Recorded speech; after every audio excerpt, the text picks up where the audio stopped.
you talk a little bit about how you feel right now? I'm a bit nervous, more than I expected. Yeah, to talk about personal things, and especially it's not my mother language, so this is also something I'm a bit nervous about, but also I'm excited to do it. Can you talk a little bit about what you think your style says about you? It's rather unisex. What I'm wearing, I don't wear so much, dresses, but rather pants, onesies, and suits. I identify as genderqueer, so in a way that I don't know what gender is actually. For me, it's rather like one day I feel a bit more dudish, another day I feel more girly, and I don't want to limit myself or be limited when it comes to these so-called gender expressions. Did you always feel as though you were gender fluid? No, at a certain point I thought I have to act according my gender and according the expectations people have. And I think I did it for quite a long time. But within the last years, especially in the queer community, I have many trans friends, and they all encouraged me to be more myself and doing what I want to do, dressing up like I want to dress up, not giving a fuck about expectations of others. I believe that we learn and unlearn our whole lifetime. But I think I became much more aware of many things within the last, I would say, 5 years. When I was very young, I used to identify as multisexual. I didn't know about the term pansexual, and I didn't know about any more genders than male and female. I try to be quite heteronormative, at least when it comes to the perception of other people, to protect my son a lot because I was a single mom. Also, I became a mother at a quite young age, at least I was 20. Now I'm 45 and the kids are can take care of themselves. The more I can also take care of myself. You couldn't explore it when you were raising them. I did explore it, I just hide it. Like my whole sex life and love life was very private, also because I didn't want it to confuse my kids. I tried to protect my kids by not showing off my queerness. Because you as a very young single mom, you go to these evenings at school where every parents come there and the others were married, and I thought it's already hard enough for my kids to not be able to represent a perfect family. I mean, other women were looking at me like whether with pity or with surprise, but it really shocked me that it still shocks me sometimes, how conservative people are. Can you take off your backpack? Yes. Okay. So can you talk about either your biggest struggle / insecurity? I used to have health problems, so I had several tumors, one in my uterus, one in my thyroid, and then some suspicious looking things on my skin. And it always turned out to be negative, so it wasn't cancer. And I realized that I'm very, very afraid of being sick, to depend on other people's help, and even worse, depending on medicine. And I cannot really say I have overcome this anxiety. When I had this first diagnosis, my son was already 18. Of course, also with 18, you're not really ready to let your mom go, but at least you don't depend on like foster parents or this kind of things anymore.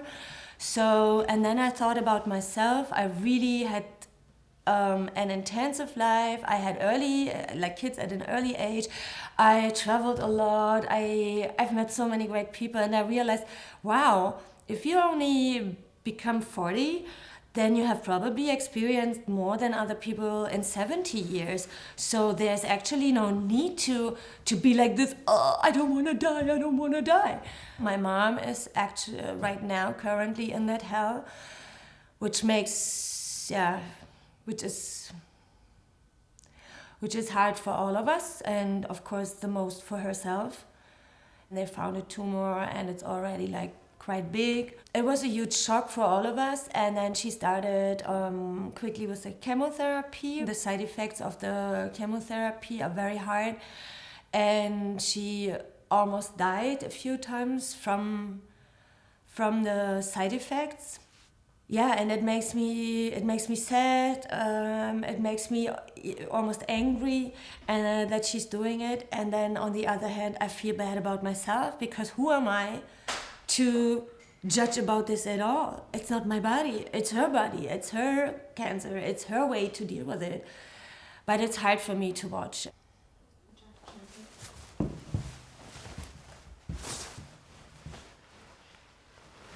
Sexuality and parenthood and kids still for me is a quite complicated thing. It's not only that I wasn't out, that other parents shouldn't know, but also my son didn't know about it. And I really thought it's a good thing to protect him. And the funny thing is, Did you even fully know? You know what I mean? Like, did you know? You did. Okay. I knew always, yeah. But you thought that it was better to protect him. I thought not only it was better to protect him, it was also easier for me. It was just one issue less, I had to deal with. My parents are really super, how do you say it? They try not to be judgmental. They have never been parents like, how can you do this? But of course, I could feel that they were kind of disappointed that my sisters and me, none of us got married. I remember one day that my dad said something to me, I just want you to be happy and safe, because one day I cannot be there for you anymore. And then I realized something like, oh, this is how traditional and conservative this thought actually is, that the father gives the daughter in the hands of another man who then keeps on taking care. This was quite a moment, this little sentence, and it's still stuck in my head. And I still think my parents are not disappointed in a way that we failed their expectations, but they are worried about us. Of course, it hurt me, because I thought, what do you think? That I need a man to take care of me or to be happy? In Berlin, we have a quite thriving queer community here, and it's also very, I would say, very active community also when it comes to things like politics. I mean, I believe this is also part of queerness, is to be political about your own queerness and about body issues, gender issues, and all these things. I make mistakes. I sometimes still misgender people. My language is still not on a level I want it to be. And I just have to sit down, and I have to look up words, and I have to find alternatives for things for words I used to use for 40 years now. Does this come up? Yeah. Since my kids are grown up, it's like there's more space for a partner in my life.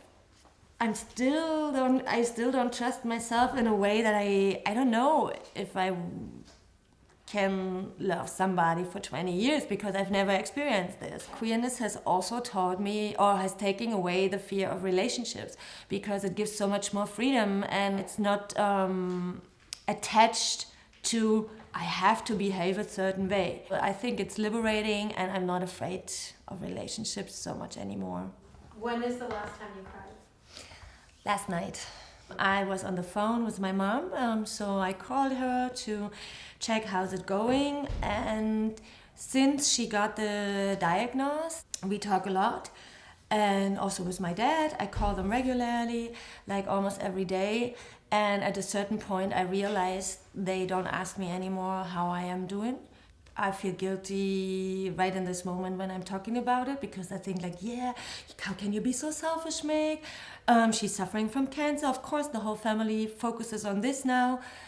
You're 45 years old. But then again, there's also the little Meg, the kid, the daughter. And I just miss that. My parents ask me how I'm doing.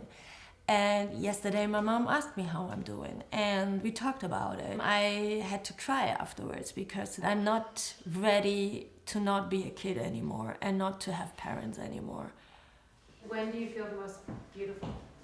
When I have very good sex, like when I feel like really desired, like physically, but also when I dress up over the top, like sequins, half naked.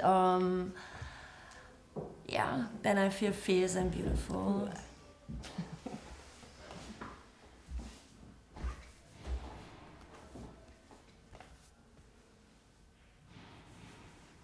Like this? Yeah. Okay. Okay. How do you feel now? I feel good. I feel good, and I don't feel naked. I feel very comfortable. But also because of you all, you really create a very comfortable atmosphere here. I feel safe. That's awesome. Thank you. Thank That was you. beautiful. Thank you so much. Thank you. I'm gonna take pictures of you. Okay. This is my mom, Elisa. And this is my daughter, Lily, and we're the creators of StyleLikeU. You've just finished watching an episode of the What's Underneath project from our new season in Paris and Berlin. So please join our self-acceptance movement by Following us on Instagram, subscribing to our YouTube channel, and buying our latest book.